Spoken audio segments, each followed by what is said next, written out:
नमस्कार दोस्तों, मैं संजीव करंट अफेयर्स की क्लास में आपका फिर से स्वागत करता हूं। ठीक है, जैसे कि हमने और क्लासेज आपको पढ़ाई थी, आशा करता हूं कि आपको क्लास बहुत अच्छी लगी होंगी और आपके आने वाले हर एग्ज़ाम के लिए वैल्यूएबल क्लास है। आज हमने कुछ नया करने की कोशिश की है। अब हम पर डे का करंट आपको पढ़ाया करेंगे, हर दिन एक क्लास डाला करेंगे जिसमें हमारे 10 क्वेश्चन हुआ करेंगे और वो 10 क्वेश्चन आपके लिए बहुत ही वैल्यूएबल होंगे। इसके बाद आपको किसी भी प्रकार के किसी अदर सोर्स की ज़रूरत नहीं पड़ेगी। ठीक है, चलिए शुरू करते हैं आगे हम पढ़ाना। तो पहला क्वेश्चन है कि खेलो इंडिया यूथ गेम कहाँ होंगे साहब? खेलो इंडिया यूथ गेम। तो खेलो इंडिया यूथ गेम के बारे में अगर हम बात करें तो खेलो इंडिया यूथ गेम होंगे हरियाणा में। कहाँ होंगे? हरियाणा में होंगे। और हरियाणा की कौन सी जगह होंगे? पंचकुला होंगे। कहाँ होंगे? पंचकुला होंगे, हरियाणा के पंचकुला में होंगे। और इन खेलो इंडिया के यूथ गेम के बारे में मैं थोड़ा सा बताना चाहता हूँ, थोड़ी सी जानकारी देना चाहता हूँ कि ये खेलो इंडिया यूथ गेम जो थे, ये खेलो इंडिया यूथ गेम पहले खेलो इंडिया यूथ गेम नहीं थे। पहले इनका नाम था खेलो इंडिया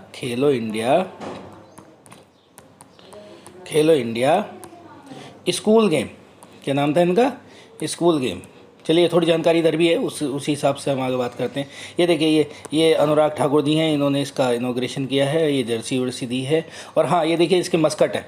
इसमें तीन मस्कट हैं, दो पारंपरिक मस्कट हैं। एक का नाम जया है और एक का नाम है और जो इस बार बना है उसका नाम है धाकड़। जो इस बार इसका मस्कट है उसका नाम है धाकड़। तो 3 मस्कट हैं और जो पुराना वाला मस्कट है इसका नाम है विजय। तो पहले का नाम क्या हो गया? जया, दूसरे का विजय और तीसरे का हो गया धाकड़। ये एक मस्कट है और इन्होंने इसको जो है क्या कहते हैं शुरू किया है, मनोहर लाल खट्टर जी हैं।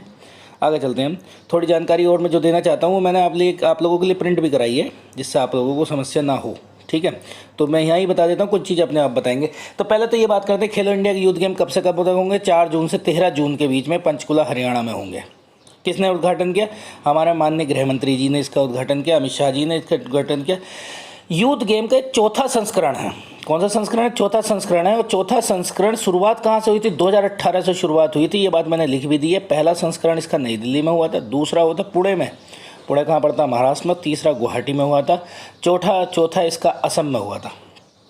क्यों शुरू किया गया? अच्छा, पहले एक और चीज़ बात कर लेते हैं। पूर्व में ये थोड़ा सा गलत है। पूर्व में इसका नाम पूर्व है, ये पुलिस नहीं है, पूर्व है। पूर्व में इसका नाम, पूर्व लिखेंगे यहाँ पर, पूर्व में इसका नाम खेलो इंडिया स्कूल गेम था। वर्तमान में इसका नाम खेलो इंडिया यूथ गेम किया गया है। क्यों इसमें अंडर 17 और अंडर 21, 10 नहीं है, ये 21 है, थोड़ी टाइपिंग मिस्टेक है। अंडर 17 और अंडर 21 मतलब 21 साल से कम उम्र वाले और 17 साल से कम उम्र वाले ही इसमें पार्टिसिपेट करते हैं।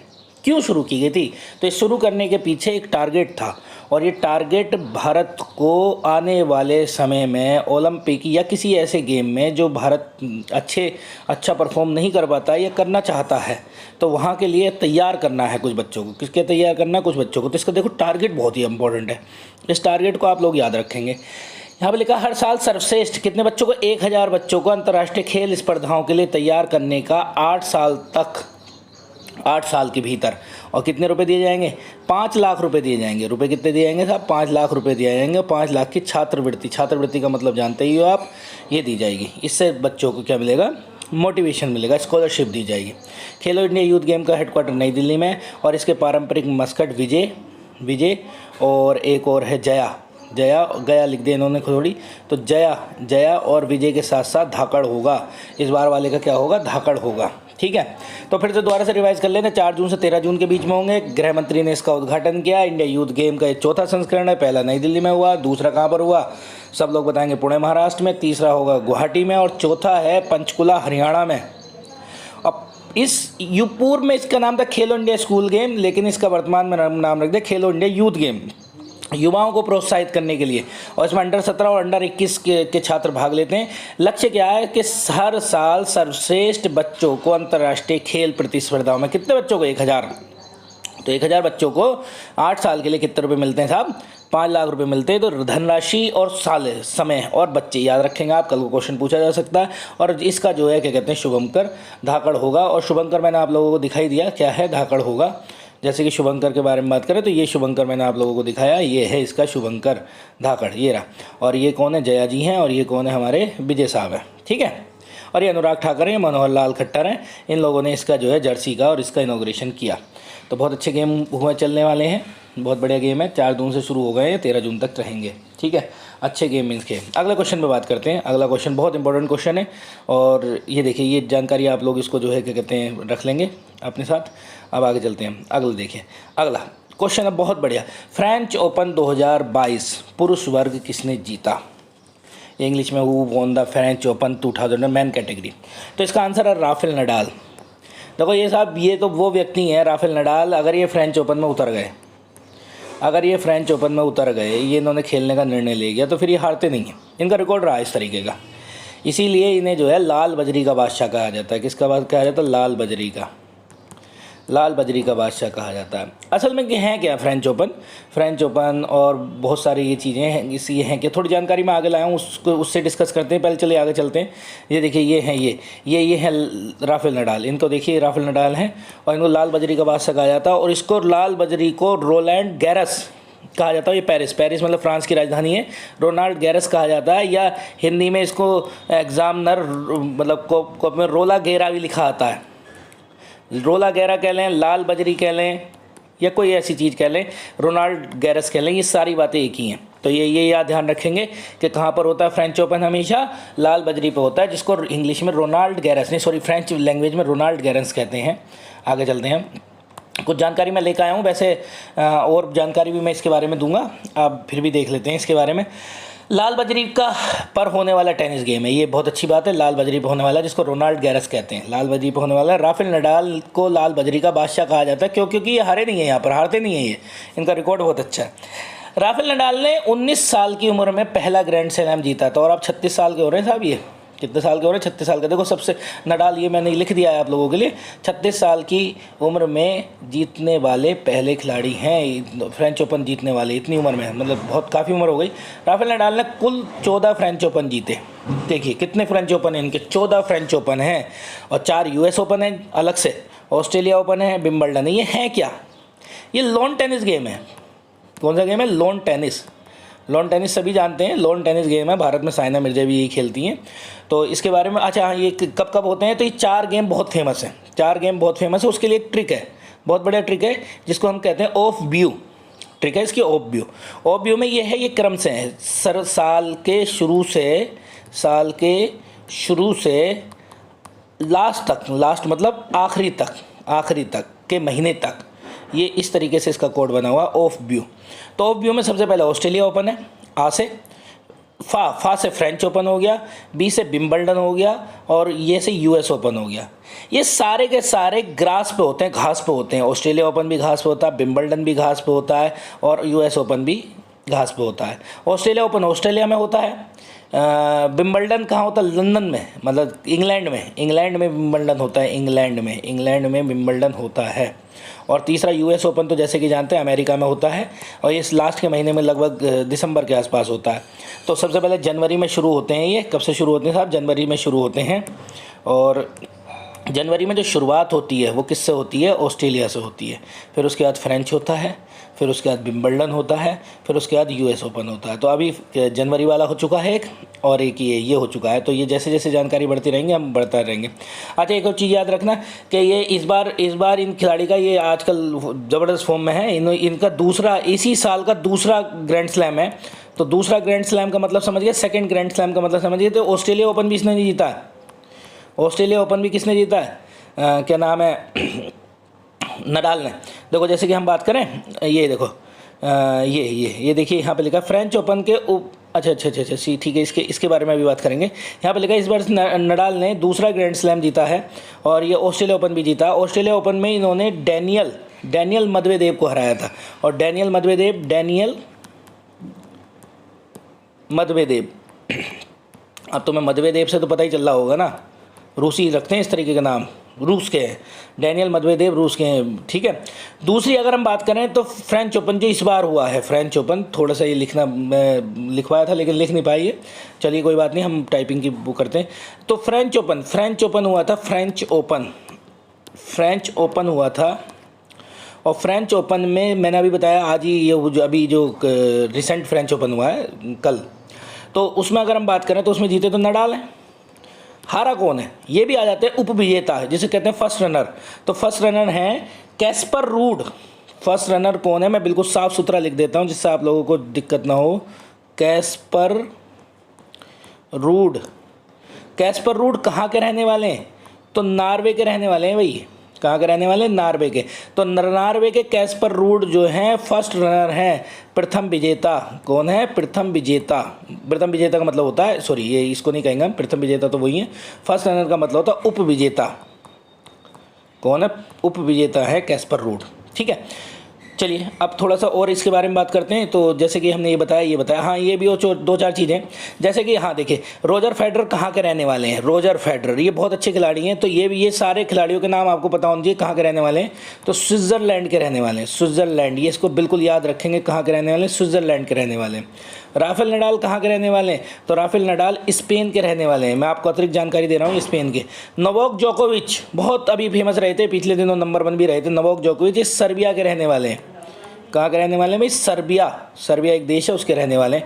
और ये देखिए यही हैं उप विजेता इस बार के फ्रेंच ओपन के, जो उप विजेता हैं, जो हारे हैं इनसे, उनका नाम है कैस्पर रूड और ये नॉर्वे के रहने वाले हैं। तो ये लोग आप इन लोगों के देश जरूर याद रखें, क्योंकि क्वेश्चन आ जाता है कि रोजर फेडरर कहाँ के हैं, राफेल नडाल कहाँ के हैं, नोवाक जोकोविच कहाँ के, कैस्पर रूड कहाँ के। और कैस्पर रूड का आ सकता है क्योंकि कैस्पर रूड ने पार्टिसिपेट किया और फ्रेंच ओपन के फाइनल तक पहुँचे। बहुत अच्छा काम किया इन्होंने। चलते हैं हम आगे चलते हैं। तो ये देखिए यहाँ पर ये आ गया, ये जानकारी मैंने आपको बता दी।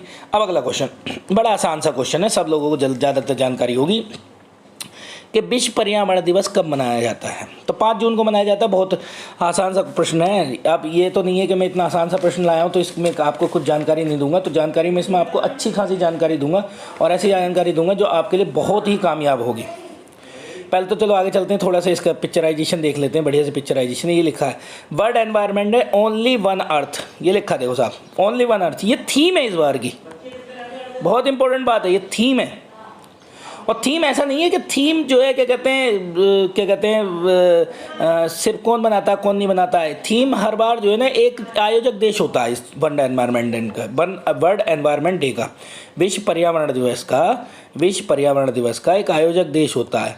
जैसे पिछली बार कौन था, इससे पहले पाकिस्तान भी रहा था। तो विश्व पर्यावरण दिवस का जो है थीम कौन बनाता है, तो थीम के बारे में बात करें तो इस बार इसका आयोजक देश जो है, जो आयोजन कर रहा है इसका आयोजक देश वो स्वीडन है। क्या है, स्वीडन है। और स्वीडन से सबसे पुराना नाता है इसका। कैसे स्वीडन से सबसे पुराना नाता कैसे, अभी हम बात करते हैं। देखो बहुत बढ़िया बातें बताएंगे। ऐसा हुआ था कि जब, हाँ देखिए मैंने यहाँ लिखवाया भी है, वो सब मैं अभी आपको पढ़ के बताऊँगा।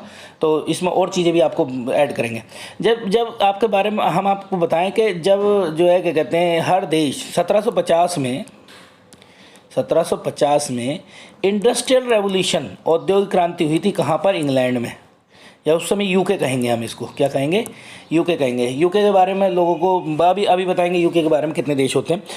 तो 1750 में यूके में औद्योगिक क्रांति हुई। औद्योगिक क्रांति का मतलब जानते हो आप, बड़ी बड़ी फैक्ट्री लगना, बड़ी बड़ी इंडस्ट्री लगना, और जो है क्या कहते हैं लोगों से काम कराना, और बहुत सारी चीज़ें, सूत मिल, ये सब चीज़ें लगी, स्पिनिंग जेली, बहुत सारी चीज़ों का इनके यहाँ निर्माण हुआ। लेकिन उसके बाद से जब सब देश आज़ाद होने शुरू हो गए, जैसे भारत 1947 में आज़ाद हुआ, 1949 में चीनी क्रांति हुई, ठीक है, 1776 में अमेरिका की क्रांति हुई, ठीक है। इस तरीके से ये देश जब अपने और स्वतंत्रता की ओर बढ़े तो इन देशों ने फैक्ट्री लगानी शुरू करी, कंपनी लगानी शुरू करी, डेवलपमेंट करना शुरू करा। और किसी भी देश ने या किसी भी व्यक्ति ने कभी एनवायरनमेंट के बारे में सोचा ही नहीं था कि एनवायरनमेंट कोई चीज़ होती है या पर्यावरण हमें कभी नुकसान पहुंचा सकते हैं या नहीं पहुंचा सकते हैं। लेकिन जब धीरे धीरे पर्यावरण ने अपना रूप दिखाना शुरू करा, प्रकृति ने अपना रूप दिखाना शुरू करा, तो इनको याद आई। याद क्या आई साहब, याद आई 1972 में। इससे पहले तो याद ही नहीं आई।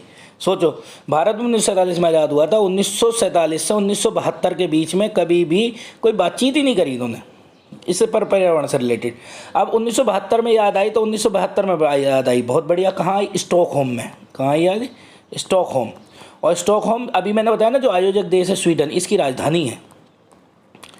स्टॉकहोम कन्वेंशन हुआ था, देखो ये लिखा है ना, मैंने लिखा देखो, स्टॉकहोम कन्वेंशन हुआ कहाँ, स्टॉकहोम सम्मेलन 1972 में हुआ। उस दिन यूएनईपी का प्रस्ताव रखा।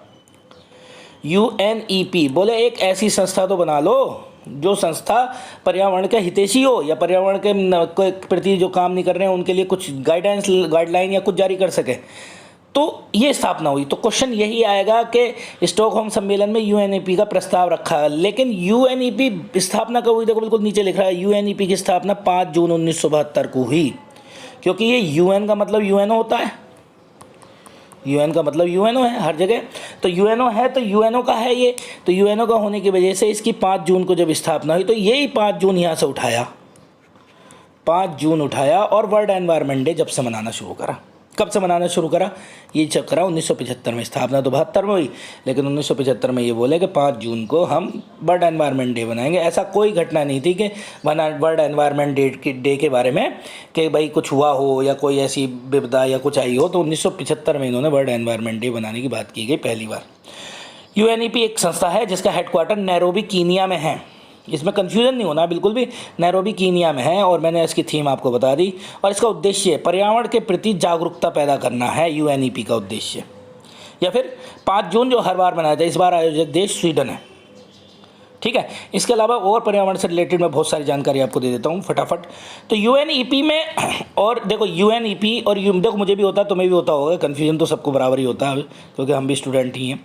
यूएनईपी और यूएनडीपी ये दो हैं, ये इसमें फंसता है बच्चा। ये तो ई फॉर एनवायरनमेंट है, डी फॉर डेवलपमेंट है। तो इसका तो नैरोबी में हो गया, बिल्कुल सेम टू सेम इसका न्यूयॉर्क हो गया।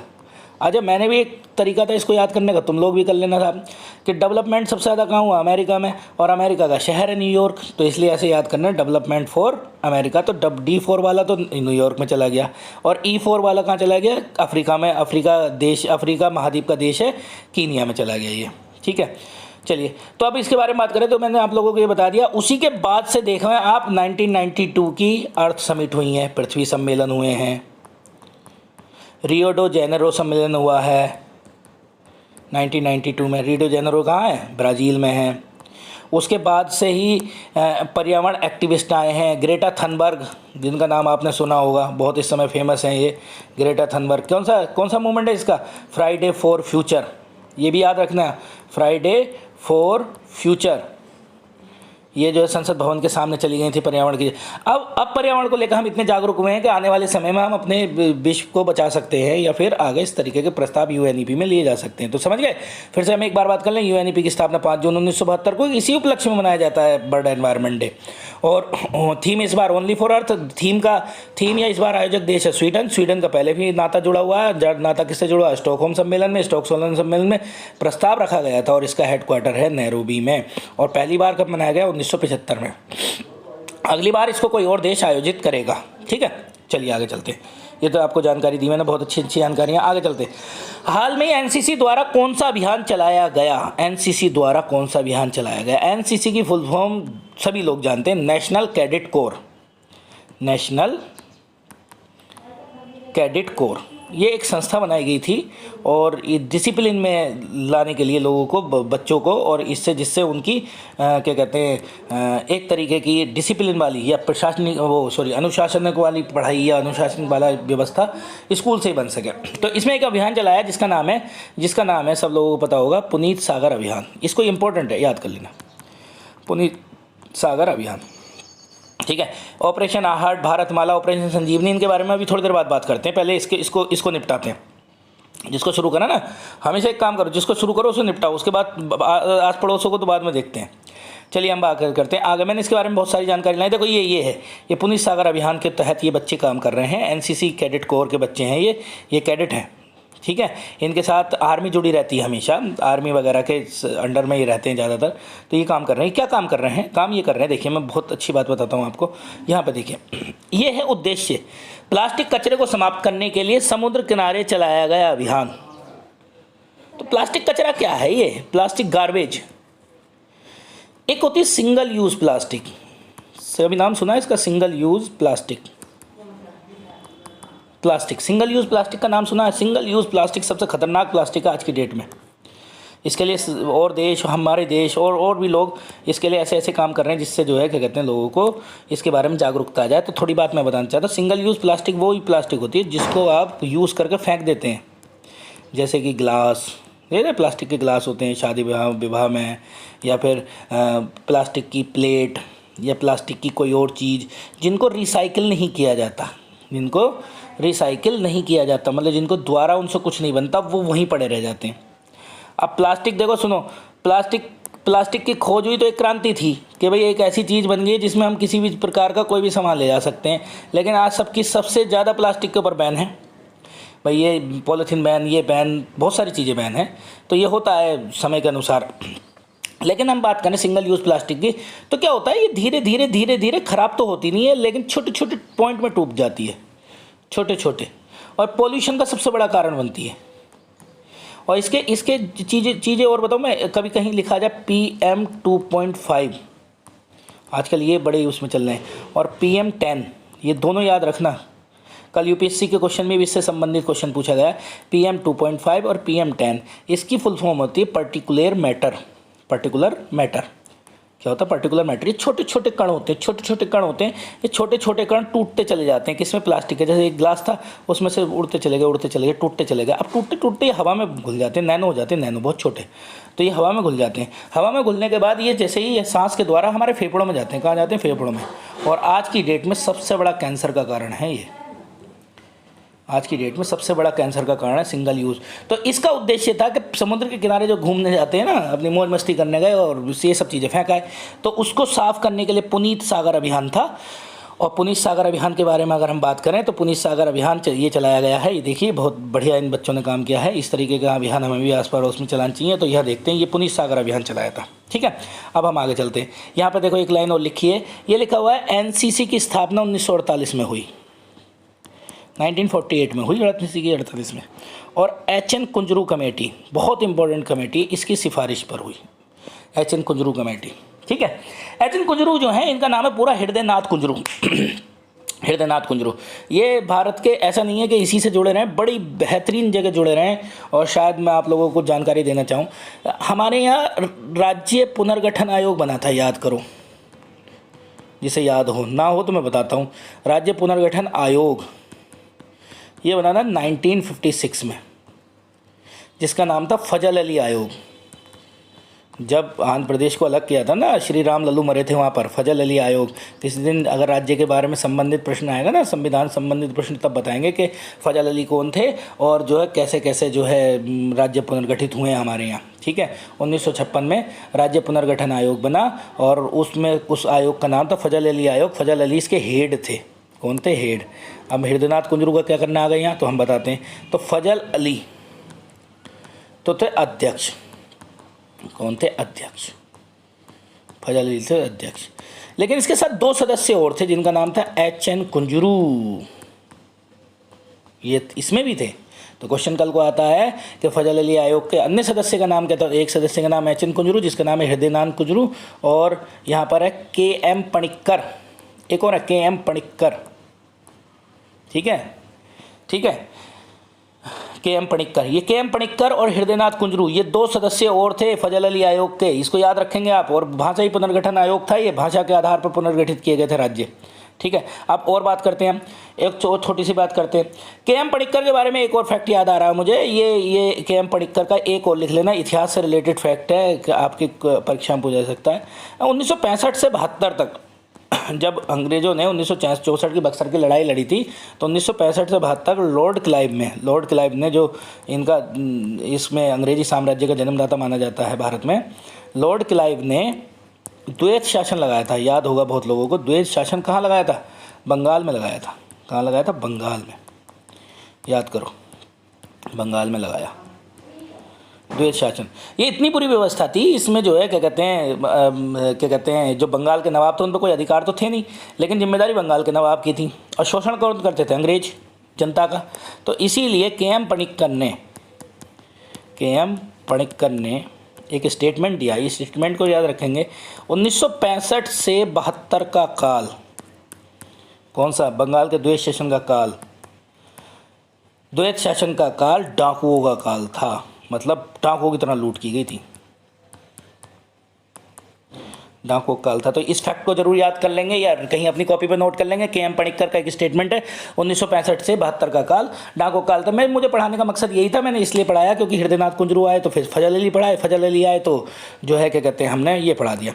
अब इनके बारे में चारों फैक्ट के बारे में बात कर लें तो पुनीत सागर अभियान कैंपेन होता है, कैंपेन अभियान जो है ये तो शुरू हुआ आपको पता है एनसीसी ने। ऑपरेशन आहट बहुत इंपॉर्टेंट है, ये आरपीएफ ने शुरू किया है, इसको जरूर याद रखें। किसने शुरू करा? आरपीएफ ने, मानव तस्करी को रोकने के लिए। मानव तस्करी जो ट्रेन में या इधर उधर से मानव को लिया था, ह्यूमन ट्रैफिक कहते हैं जिसको, मानव तस्करी को रोकने के लिए ये इन्होंने आरपीएफ ने शुरू किया। भारतमाला क्या था? भारतमाला चलो पहले ऑपरेशन संजीवनी की, चलो भारतमाला ही बताते हैं। भारतमाला के बारे में बात करें तो इधर पहले इसको मिटा लें, फिर उसके बाद बात करेंगे। भारतमाला के बारे में बात करें तो भारतमाला सरकार का ड्रीम प्रोजेक्ट है, भारत सरकार का इस समय का ड्रीम प्रोजेक्ट है। असल में भारतमाला की शुरुआत 1998 में हुई थी, जब अटल बिहारी वाजपेयी थे। अटल बिहारी वाजपेयी हमारे प्रधानमंत्री जी थे।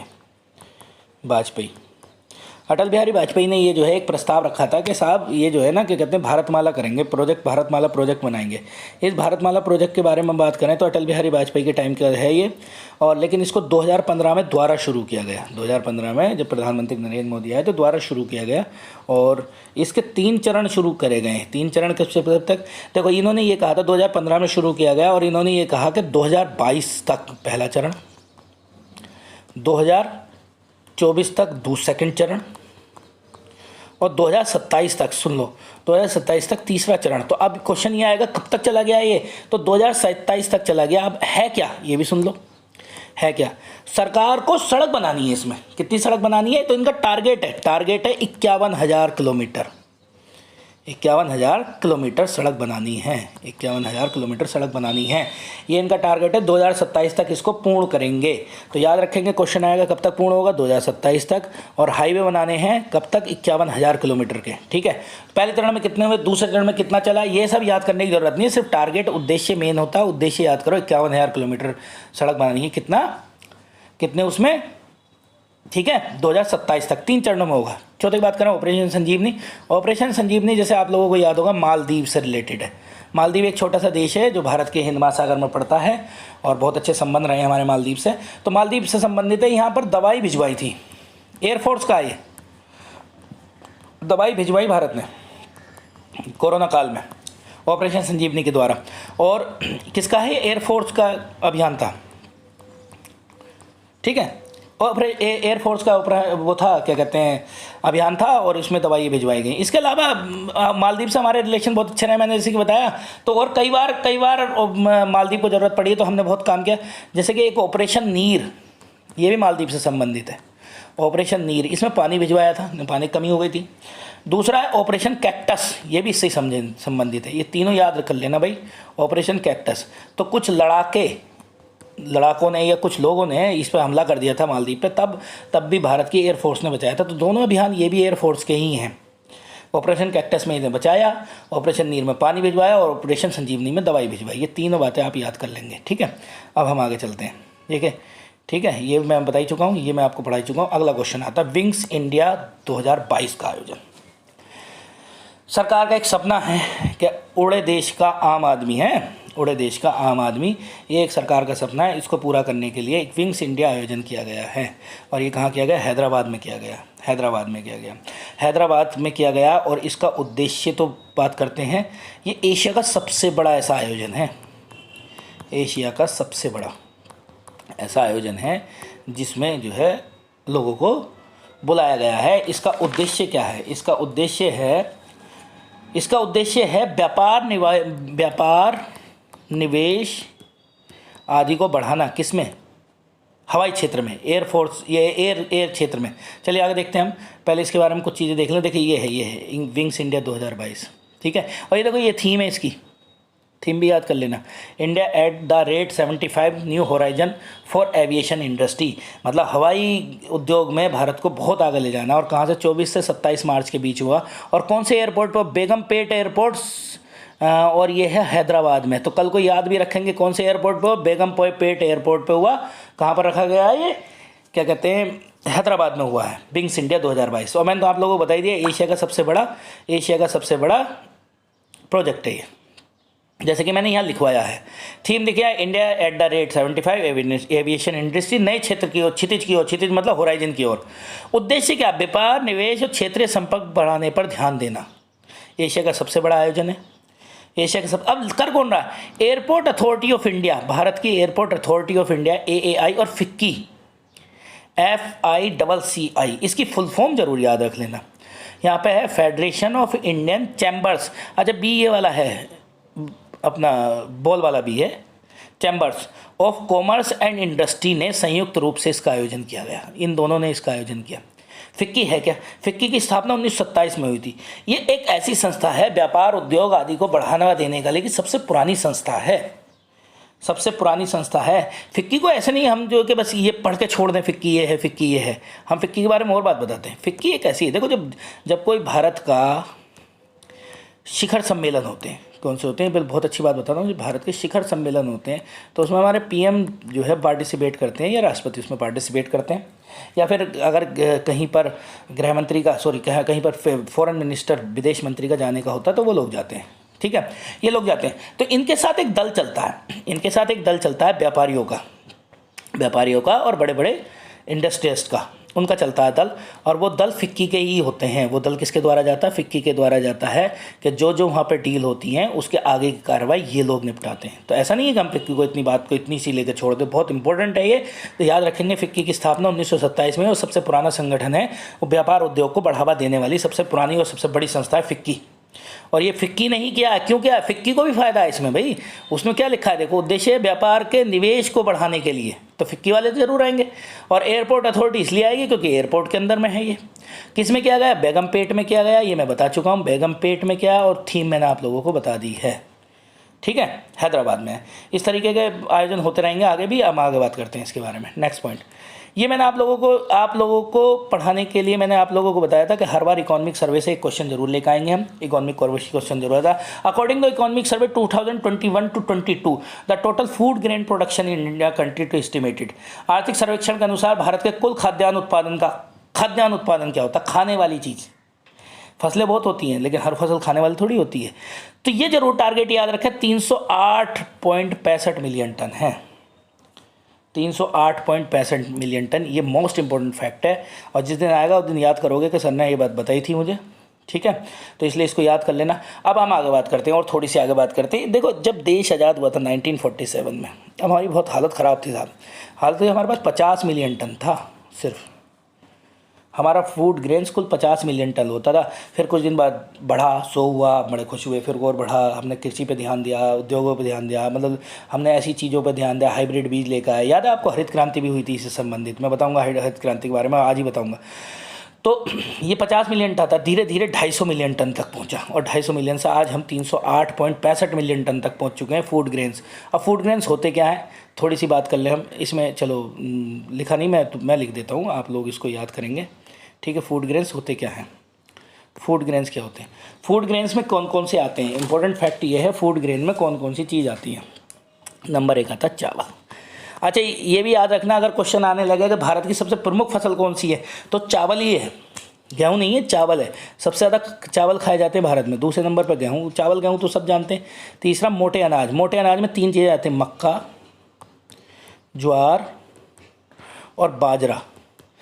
तो क्वेश्चन अगर ये आने लगे मोटे अनाज कौन कौन से, मोटे अनाज 3 है, मक्का, ज्वार, बाजरा, मोटे अनाज भी आते हैं। और इनके साथ साथ एक चीज़ और आती है, दलहन, दाल भी खाते हैं हम लोग। दलहन हो गया नंबर 1। नंबर 2 पे गेहूँ सबको याद रहेंगे।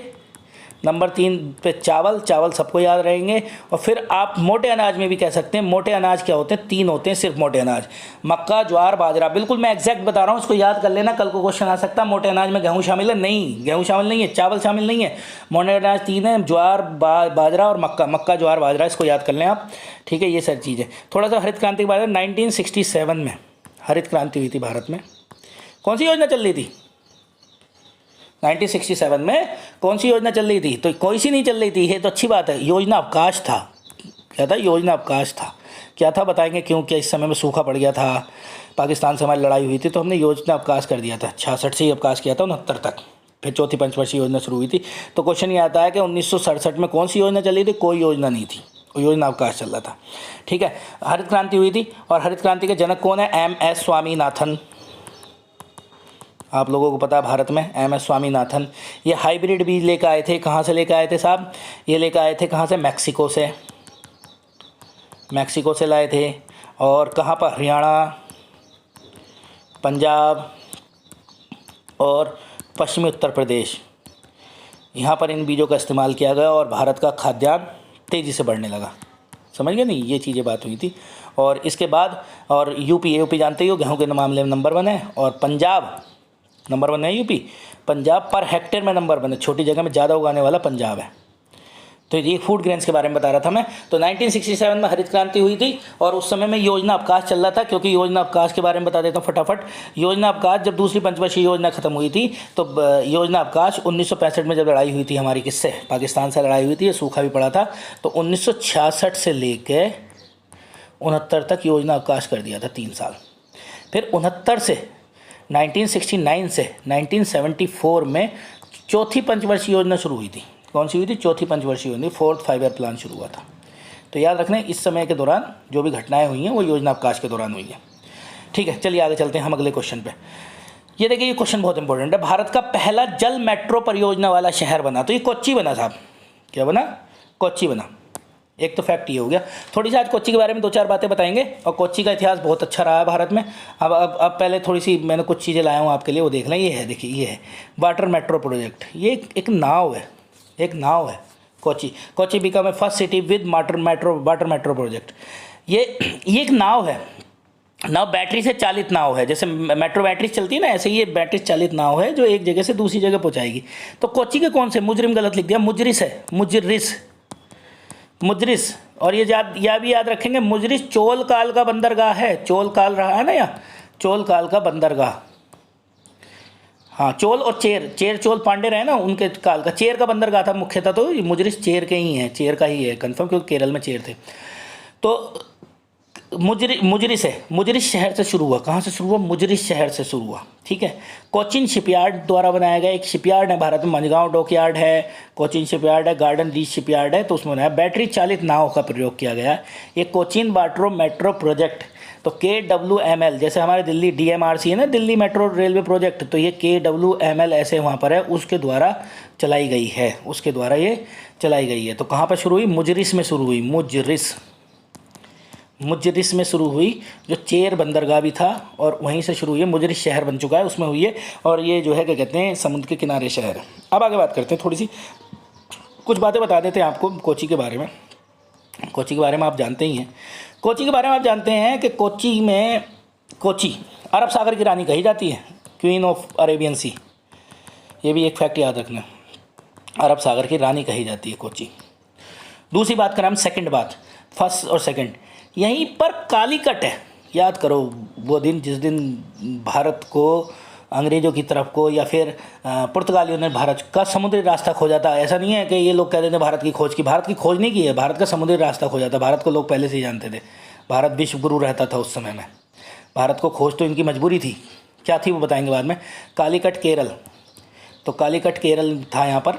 और यहाँ पर के राजा थे एक जमोरिन। याद करो, जमोरिन, याद सुना होगा आपने। जमोरिन ने वास्को डिगामा का स्वागत किया था। आओ और हमारे यहाँ व्यापार को बढ़ावा दो। ठीक है, वास्को डिगामा का स्वागत किया और उसी समय पुर्तगाली भारत में आकर बसे। अच्छा, क्वेश्चन ये बनता है, जैसे वास्को डिगामा के बारे में बात करें तो वास्को डिगामा भारत में कितनी बार आया? 1 बार, 2 बार, 3 बार? तो याद रखना 3 बार आया, बिल्कुल एग्जैक्ट फैक्ट है। और तीसरी बार यहीं मर गया। कहाँ मरा? इसी जगह मरा, कोच्चि में। कहाँ मरा? कोच्चि में ही इसकी डेथ हुई। अब क्वेश्चन एक और बनता, कब्र कहाँ है? अब मरा तो कोच्चि में था, लेकिन इसको ले जाकर दफना दिया गोवा में। तो ये 2 फैक्ट अलग से याद रखेंगे। 3 बार आया, कोच्चि में मरा, और कब्र कहाँ है इसकी? गोवा में है, वास्को डिगामा की, जिसने भारत की खोज की थी। पुर्तगाली था, ये पोर्टुगीज था। अब हम एक और फैक्ट के बारे में बात करते हैं। एक और याद लिख लेना, वास्को डिगामा की जीवनी। कभी डिगामा की जीवनी किसने लिखी? कि जीवनी जाते हैं वो, ऑटोबायोग्राफी। तो ये है ओस लूसीदास। ये भी याद रखना, ये पुर्तगाली था, ओस लूसीदास। ओस लूसीदास। ठीक है, चलिए अब आगे बात करते हैं। ये हो गया हमारा क्वेश्चन, आगे चलते हैं। बेटर प्रोजेक्ट मैं बता ही चुका हूँ आपको। हाँ, ये आ गया, बेटी बचाओ बेटी पढ़ाओ। ये एक योजना चलाई गई थी हरियाणा से सरकार द्वारा, बेटी बचाओ बेटी पढ़ाओ, और इसकी जो ब्रांड एम्बेसडर बनाई गई अवनी लखेरा बनाई गई। कहाँ की? राजस्थान की, हरियाणा की नहीं, राजस्थान की। और राजस्थान के जयपुर में ही, जयपुर की हैं ये, जयपुर में ही इनका जन्म हुआ था, जयपुर की हैं। और कौन है ये? इन्होंने 10 मीटर एयर राइफल में, 10 मीटर एयर राइफल में गोल्ड मेडल जीता। किस में? पैरा ओलंपिक में, पैरा ओलंपिक में, पैरा ओलंपिक में इन्होंने गोल्ड मेडल जीता था। ठीक है, इसको याद रखेंगे आप लोग, अवनी लखेरा को। ये कौन है? 10 मीटर एयर राइफल में, और इनको गोल्डन गर्ल के नाम से भी जानते हैं क्योंकि इन्होंने सोना जीता था। तो देखिए, मैं थोड़ी सी फैक्ट लिखवाएं कि जयपुर की रहने वाली हैं, पैरा ओलंपिक में 10 मीटर एयर राइफल में स्वर्ण पदक जीता, गोल्डन गर्ल के माध्यम में। अवनी है, अनिल लखेरा हो गया यहाँ पर। अब अवनी लखेरा को पद्मश्री भी मिला है। क्या मिला? पद्मश्री भी मिला है। तो 2 अवार्ड इनको मिल चुके हैं। तो ये इसकी ब्रांड एम्बेसडर है। मैंने जैसे कि बताया कि आज मैं तो आप लोगों के लिए क्वेश्चन इस तरीके से लाया हूँ कि मैं हर फैक्ट के बारे में, हर ऑप्शन के बारे में हम डिस्कस करेंगे। तो ये जो अवनी लखेरा, ये तो बेटी बचाओ बेटी पढ़ाओ की ब्रांड एम्बेसडर बन गई। लवलीना, ये भी यहीं गई थी, लवलीना बारगोहन। ये जो है, ये असम की समग्र शिक्षा, असम का प्रोजेक्ट है, भारत सरकार का एक प्रोजेक्ट है समग्र शिक्षा, सबको बराबर या सबको बिल्कुल शिक्षा देने का, समग्र शिक्षा की ब्रांड एम्बेसडर है। असम की समग्र शिक्षा की ब्रांड एम्बेसडर है। दूसरी है कंगना रनावत। कंगना रनावत उत्तर प्रदेश में एक प्रोग्राम चल रहा है, ODOP। उत्तर प्रदेश वाले तो इसको जरूर याद कर लें, 1 डिस्ट्रिक्ट 1 प्रोडक्ट। ODOP का मतलब है 1 डिस्ट्रिक्ट 1 प्रोडक्ट, मतलब एक जिला एक उत्पाद योजना। मतलब जहाँ पर जो जिला है, जैसे कि मुरादाबाद है, यहाँ पर पीतल फेमस है, या हरदोई में खुर्जा में क्या कहते हैं, चीनी मिट्टी प्रसिद्ध है, तो वहाँ के प्रोडक्ट को बढ़ावा देने के लिए ये योजना चलाई गई है। दूसरी वंदना कटारिया। वंदना कटारिया जो है उत्तराखंड की महिला एवं बाल विकास की ब्रांड एम्बेसडर बनी है, महिला सशक्तिकरण की, वुमन एम्पावरमेंट, महिला सशक्तिकरण की और बाल विकास की ब्रांड एम्बेसडर बनी है। तो फिर से याद कर लें, हम अवनी लखेरा, फिर अवनी लखेरा तो बेटी बचाओ बेटी पढ़ाओ, लवलीना बोरगोहन समग्र शिक्षा असम की जो है ब्रांड एम्बेसडर है। कंगना रनावत हमारे उत्तर प्रदेश ODOP की हैं। वंदना कटारिया उत्तराखंड में महिला सशक्तिकरण में बाल विकास की ब्रांड एम्बेसडर बनी है। ठीक है, हम आगे चलते हैं अब। ठीक है, ये हमारा हो गया। नेक्स्ट क्वेश्चन, हाँ ये बहुत इंपॉर्टेंट है। भारत का पहला बांस पार्क, बैम्बू पार्क, ये कहाँ लगा है? तो त्रिपुरा में लगा है भाई, इसको याद कर लेना, फैक्ट, बहुत इंपॉर्टेंट फैक्ट है। त्रिपुरा में पहला बांस पार्क बना है, और बांस पार्क भी कैसा है मैं आपको दिखा देता हूँ कैसा है। ये देखिए, ये है त्रिपुरा का बांस पार्क। ये पार्क, इसमें घूमने के लिए, ये देखो यहाँ लिखवा दिया मैंने, 28% प्रजाति मिलती है। इसका नाम वैसे तो बांस ग्राम था, लेकिन अब इसको बांस पार्क कर दे। इको टूरिज्म, इको टूरिज्म का मतलब ऐसा टूरिज्म जो एनवायरनमेंट फ्रेंडली हो, इस पार्क की स्थापना की गई। ठीक है, तो अगर हम बात करें इसके बारे में, क्या कहते हैं, त्रिपुरा के बारे में, तो त्रिपुरा की राजधानी अगरतला है। ठीक है, जैसे कि अब थोड़ा सा मैप का अभाव रह गया तो मैं यही बना देता हूँ।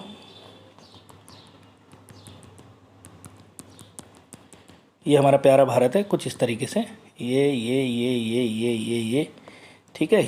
ये देखिए, ये मैं बता देता हूँ थोड़ा सा। ये ऐसे जाएंगे, यहाँ पर 2 चीज़ें बनेंगी, एक तो ये बनेगा, एक ये बनेगा। तो ये यहाँ त्रिपुरा और मिजोरम यहाँ पड़ते हैं। यहाँ से एक रेखा जाती है जिसका नाम है कर्क रेखा।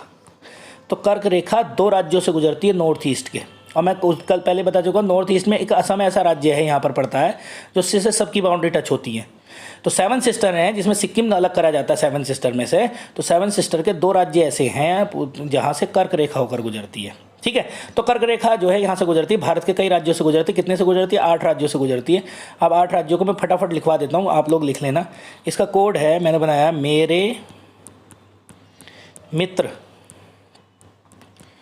पीछे, थोड़ी जगह कम रह गई, दोबारा से लिखते हैं, छोटे छोटे लिखेंगे। मेरे ऊपर मित्र पीछे झाग, झाग मत कर लेना, गा कर लेना, थोड़ा सा भाई एडजस्टमेंट तो करना पड़ा, झा है ये। तो एम से तो हो गया मेरे, तो इसमें लिख लो मध्य प्रदेश से गुजरती है। मी से तो मिजोरम ही हो गया, अभी मैंने बताया। और मिजोरम के बाद त्रिपुरा, त्रिपुरा से भी गुजरती है भाई। त्रिपुरा 2 ही राज्य ऐसे हैं नॉर्थ ईस्ट के जहाँ से गुजरते हैं। पी से पश्चिम बंगाल, छा से छत्तीसगढ़, जा से झारखंड और गुजरात। टोटल 8 हो गए। तो क्वेश्चन याद रखेंगे, मेरे मित्र पीछे झाग। ठीक है, चलिए आगे बात करते हैं हम। नेक्स्ट पॉइंट पे। ठीक है, ये हो गया बम्बू पार्क हो गया। आगे चलते हैं। देखिए ये क्वेश्चन आया है, golden boy of Neeraj Chopra, बहुत इंपॉर्टेंट किताब है, ये किसने लिखी है? तो इसका आंसर है नवदीप सिंह गिल। अच्छा, मैंने ये भी कराया, मैंने आप लोगों को जो किताबें पढ़ा रहा हूँ उनके ही नाम मैं दोबारा लेकर आया हूँ यहाँ पर, जिससे आप लोगों की याद रहें ये किताबें। तो रत्नाकर शेट्टी की मैं पहले भी किताब पढ़ा चुका हूँ आपको, इसका नाम है ऑन बोर्ड। क्या नाम है? On board my year in BCCI CCI। तीसरी है दीपम चटर्जी जी की मैंने मिलेनियम योगी, द मिलेनियम योगी, अभी कल परसों पढ़ाई थी अगले वाले उसमें। और सागरिका घोष की एक नई किताब लेकर आया हूँ, सागरिका घोष की है किताब है अटल बिहारी वाजपेयी। अटल बिहारी वाजपेयी। तो दूसरे याद करने, golden boy of Neeraj Chopra किसकी? नवदीप सिंह गिल। रत्नाकर शेट्टी की है on board my dream in BCCI, my year in BCCI। Deepam Chatterjee की मिलेनियम योगी और सागरिका घोष की अटल बिहारी वाजपेयी।